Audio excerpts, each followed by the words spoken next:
Selamat pagi, selamat siang, selamat sore, dan selamat malam tergantung kapan Anda menonton acara ini. Selamat datang di Mojok Mentok, sebuah acara yang akan merangkum berita yang terjadi selama sepekan terakhir. Tentu saja dibawakan secara cerdas, tangkas, dan terengginas oleh saya sendiri, Agus Mulyadi. Agus Mulyadi, Agus Mulyadi. Sebagai host yang akan menemani Anda dengan tak deng deng dut.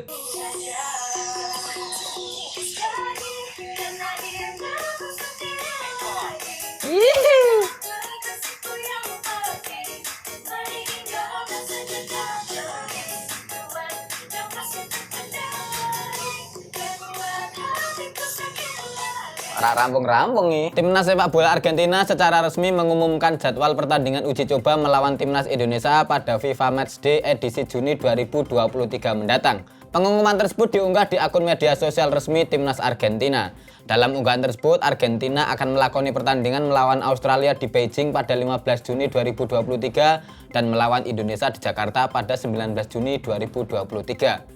Direktur Teknis PSSI Indra Syafri menyatakan bahwa pelatih timnas senior Sintayong telah menyetorkan daftar pemain timnas Indonesia kepadanya untuk FIFA Matchday Juni 2023 mendatang. Timnas Indonesia sendiri akan mulai melakoni latihan untuk persiapan melawan Lionel Messi dan kawan-kawan sejak tanggal 6 Juni 2023 mendatang. Hingga saat ini belum ada konfirmasi resmi tentang stadion mana yang akan digunakan untuk menggelar pertandingan yang akan sangat berpotensi memunculkan war ticket tersebut. Sungguh sebuah pertandingan yang layak untuk ditunggu ya, big match ini ya. Bagaimanapun pertandingan Indonesia melawan Argentina adalah pertandingan sesama juara. Argentina juara dunia sedangkan Indonesia juara Asia Tenggara. Memang levelnya jomplang sih, tapi setidaknya sama-sama juara.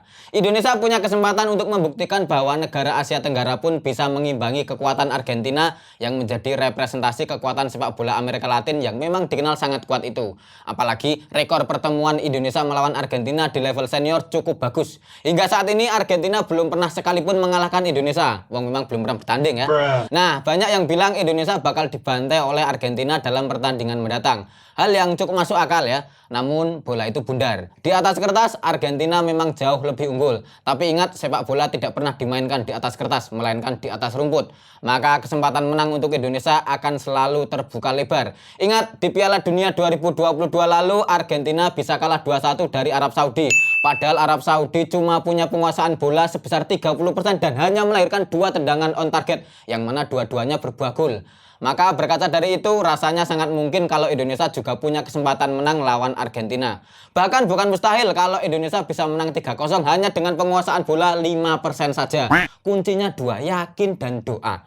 Wong menggagalkan Piala Dunia aja kita bisa loh, apalagi cuma mengalahkan juara Piala Dunia. Kalau perlu ya nanti di babak kedua Asnawi Mangku Alam kita ganti Ganjar Pranowo.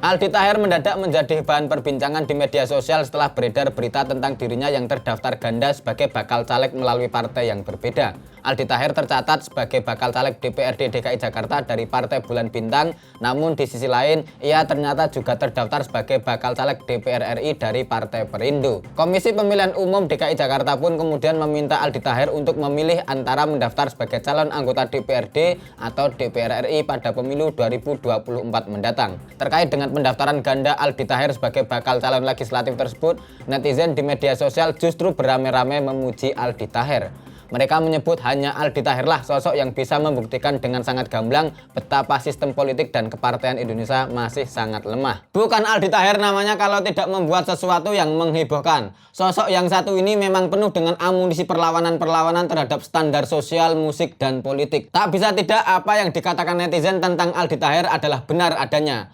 Bagaimanapun manuver yang dilakukan oleh Aldi Taher yang membuatnya maju sebagai bakal caleg dari 2 partai adalah sebuah pembuktian bahwa memang sistem politik dan kepartaian di Indonesia masih sangat lemah. Aldi Taher juga seakan ingin memberikan pesan penting dan mendalam bahwa politik tak melulu tentang partai politik. Bagi Aldi Taher, politik adalah tentang ketokohan dan kiprah. Aldi Taher pasti menyitir apa yang pernah dikatakan oleh Gus Dur. Jika kamu berbuat baik, orang tidak akan menanyakan apa agamamu. Aldi Taher lalu memodifikasinya menjadi jika kamu berbuat baik, orang tidak akan pernah menanyakan apa partaimu. Aldi Taher seakan ingin memberikan pesan jangan setia kepada partai, setialah kepada ideologi. Dan Aldi Taher dengan cara yang konyol sudah melakukannya. Apa yang dilakukan oleh Aldi Taher pada dasarnya bisa menjadi sodokan-sodokan kecil yang bisa memicu hantaman perubahan politik yang sangat signifikan di masa depan.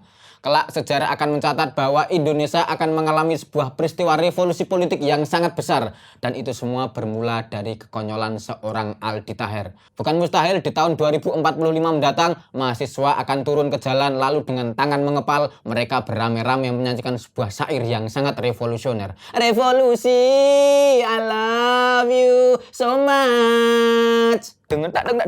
Menteri Komunikasi dan Informasi Johnny G. Plate ditetapkan menjadi tersangka oleh Kejaksaan Agung dalam kasus dugaan korupsi penyediaan menara base transceiver station 4G dan infrastruktur pendukung bakti Kementerian Kominfo tahun 2020-2022 pada 17 Mei 2023 lalu. Penetapan tersangka tersebut membuat Johnny ditahan oleh pihak kepolisian di rumah tahanan Salemba, Jakarta. Johnny ditetapkan menjadi tersangka bersama 5 pejabat lainnya. Dalam kasus korupsi yang menjerat Johnny, Direktur Penyidikan Kejaksaan Agung Kuntadi menyebut bahwa kerugian yang dialami oleh negara mencapai 8,32 triliun rupiah. Imbas dari penetapan tersangka dan penahanan Johnny G. Plate, Presiden Jokowi langsung menunjuk Menko Polhukam Mahfud MD untuk menjadi pelaksana tugas Menteri Komunikasi dan Informatika. Penetapan tersangka bagi Johnny G. Plate ini menjadi isu yang cukup menarik di media sosial, sebab penetapan tersangka Johnny disebut ikut memanaskan hubungan politik antara Jokowi dan Partai Nasdem yang disebut-sebut memang sedang agak merenggang pasca Nasdem mengumumkan akan mengusung Anies Baswedan di Pilpres 2024 mendatang. Oke, terkait dengan berita ditetapkannya sebagai tersangka Johnny G. Plate dalam kasus dugaan korupsi BTS, kami sudah menghadirkan narsum yang tentu saja kompeten untuk membahasnya. Siapa dia? Ya, inilah Mas Prayit Kominfo ya. Halo, selamat pagi, selamat siang, selamat sore, selamat malam, Mas Prayit Kominfo. Ya Mas, itu kan tadi ada kasus soal Johnny G. Plate ditetapkan sebagai tersangka kasus dugaan korupsi BTS gitu. Menurut panjenengan, jenengan kok dinamakan Prayit Kominfo kenapa Mas? Jawab, kepala turu wae. Ya. Oh, dulu pernah ikut kerja di Kominfo berapa tahun? Oh, 3 bulan. Tapi melekat ya nama Kominfo ya. Oh, siap-siap. Mas, itu tadi seperti yang saya katakan ada berita soal Pak Johnny itu ditetapkan sebagai tersangka. Itu menurut panjenengan gimana, Mas Prayit? Ya. Oh, malah jenengan nggak tertarik. Nah, terus? Oh, jenengan malah bingung Johnny G. Plate itu dibaca Plate atau Plate gitu ya? Oh, katanya sih Plate, Mas. Yang bener Plate atau Plate, Mas? Menurut panjenengan? Oh, bisa Plate, bisa Plate. Oke, siap. Kita sepakati aja Plate gitu aja ya. Oke, siap. Jadi gimana pendapat panjenengan? Loh, masih gak mau mengomentari? Lah terus? Oh, jenengan masih bingung G-nya itu apa? Aduh, palah ngomongin jeneng iki. Ya, G-nya apa menurut panjenengan, Mas? Kalau menurut saya kelihatannya sih Ginanjar, Mas. Ya. Kalau menurut panjenengan siapa? Oh, Gogon. Oke, siap. Ya udah, kalau ini nggak usah kita sepakati ya. Saya minta pendapat panjenengan itu loh, Mas. Oke, tidak ada komentar. Oke, siap. Oh, baji. Biar larang gak gelem komentar. Ya udah, barusan lah itu obrolan yang sangat tidak faedah ya, karena beliau ternyata tidak mau berkomentar lebih jauh, mungkin karena faktor alma mater. Kita jumpa lagi di episode berikutnya, tentu saja dengan narasumber yang jauh lebih kompeten dan jauh lebih bisa diajak bicara ya. Sampai jumpa. Koyok menengan ngopo ya Pak? Lemes apa Pak?